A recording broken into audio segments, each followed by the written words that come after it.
اتنا کہا تھا بس یہ 2 کام کر دینا. کہا ٹھیک ہے.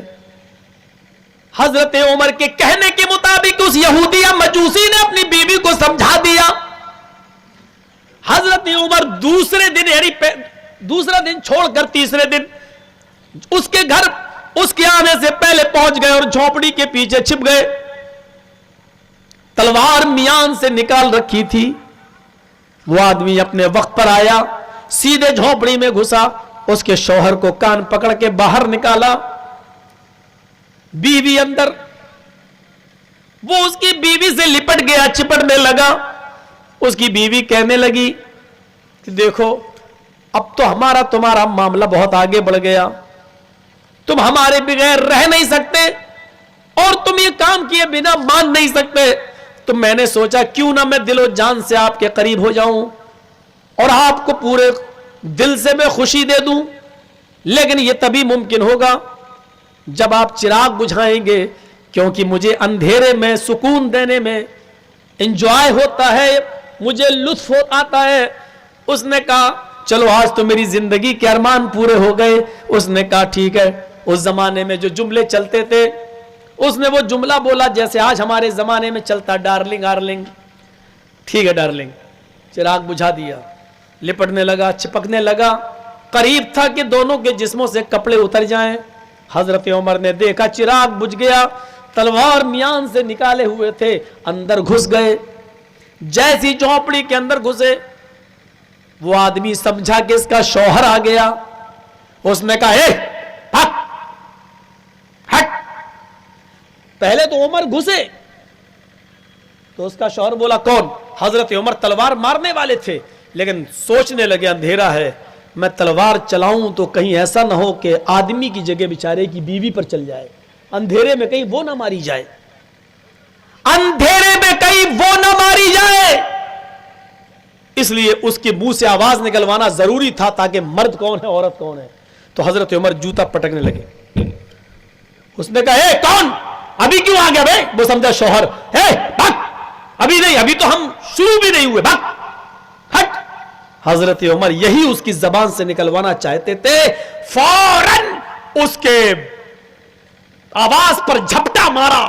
اس کے بال اس کے عمر فاروق کے ہاتھ میں آ گئے, لیکن بال بہت بڑے بڑے تھے, اس کے بال بڑے تھے. کھینچا, اب بڑے بالوں پر شک ہوا کہیں یہ عورت کے بال تو نہیں ہیں, پکڑ کے کھینچا. اس نے کہا اے کیا کر رہا ہے؟ سمجھ گئے کہ یہی آدمی ہے. فوراً اسی کی آواز پر تلوار ماری اور ایک ہی تلوار میں اس کی گردن کٹ کے زمین پر گر گئی. تاریخ میں لکھا ہے کہ عمر فاروق نے اپنی زندگی میں جتنے لوگوں کو قتل کیا ہے, کبھی ایک تلوار کے بعد دوسری تلوار مارنے کی ضرورت نہیں پڑی, ایک ہی تلوار میں اس کی گردن تن سے جدا ہوئی ہے. حضرت عمر نے کبھی کسی کی تلوار کی اتنی تعریف نہیں کی. خالد ابن ولید سے جب ایک جنگ میں انہوں نے 9 تلواریں توڑی تھی تو کہا تھا یہ سیف اللہ ہے, اللہ کی تلوار. لیکن عمر کے بارے میں یہ جملے کہتے ہیں, عمر تم تلوار نکالنے میں بہت جلدی کرتے ہو, اتنی جلدی نہ کیا کرو. جب تم میان سے تلوار نکال لیتے ہو, تمہاری ننگی تلوار کو دیکھ کر آسمان کی پیشانی پر بھی پسینہ آ جاتا ہے. ننگی تلوار ماری یہودی کی اس کی گردن کٹ کے زمین پر گر گئی اس زناکار کی. حضرت عمر نے کہا بہن جلدی سے چراغ جلاؤ. جب چراغ جلایا اور اس کی گردن کو دیکھا ادھر سے ایسے کر کے, تو اس کی کٹی ہوئی گردن کو دیکھ کر مسکرائے اور آسمان پر نظریں ڈال کے کہا الحمدللہ رب العالمین. پھر کہا میری بہن جلدی سے کھانا لگاؤ. کھانا بنا کر رکھی ہوگی, ہاں میں نے بنا لیا, جلدی سے کھانا لگاؤ. کھانا لگایا گیا. حضرت عمر نے پیٹ بھر کے کھانا کھایا اور کہا آج میں نے زندگی میں سب سے زیادہ آسودہ ہو کر پیٹ بھر کر کھانا کھایا. میرے بھائی یہودی کی بیوی کے ہاتھ کا پکا ہوا کھانا کون کھا رہا ہے؟ امیر المومنین. دیکھ رہے ہیں بھائی چارہ, دیکھ رہے ہیں پیار, دیکھ رہے ہیں محبت. یہودی دیکھ رہا ہے ایسے. حضرت عمر جانے لگے. وہ روتے ہوئے اس عورت کا پتی روتے ہوئے پکڑ کر پیچھے سے پکڑتا ہے کپڑا. کون ہو بھیا تم؟ یہ لاش میرے پاس گھر میں. ابھی اگر عمر کے ساتھیوں کو پتا چل گیا یا عمر کو تو قتل کے جرم میں میری بھی گردن کاٹی. میں نے قتل نہیں کیا. تم نے کیا کیا؟ یہ مدد کرنے آئے تھے یا پھنسانے آئے تھے مجھے؟ چیخ چیخ کے رونے لگا. حضرت عمر نے اس کو تسلی دی. کہا بھائی رونے کی ضرورت نہیں, عمر کے ساتھی کچھ نہیں کریں گے.